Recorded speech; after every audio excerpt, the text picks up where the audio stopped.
আজ আমরা চলে এসেছি পাঁশকুড়ার কাছে মিনি তারাপীঠে। প্রকৃতির মাঝে শান্ত পরিবেশে দাঁড়িয়ে থাকা এই মন্দির আসলে তৈরি হয়েছে আমাদের তারাপীঠ মন্দিরের আদলে। চারপাশে ফুল, গাছগাছালি আর মাটির গন্ধে মন জুড়িয়ে যায়।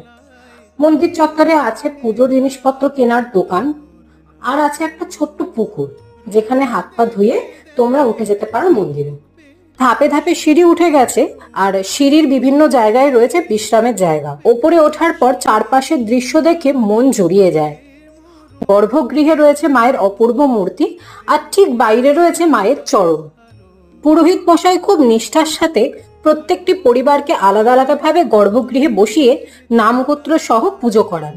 আর পুজো শেষে ধূপবাতি বা মোমবাতি জ্বালানোর ব্যবস্থাও কিন্তু রয়েছে নির্দিষ্ট জায়গায়। এই মন্দিরের আর ফুলের গ্রাম পাঁশকুড়ার বড় ব্লগ অলরেডি আমাদের চ্যানেলে আপলোড করা রয়েছে, দেখতে ভুলো না কিন্তু।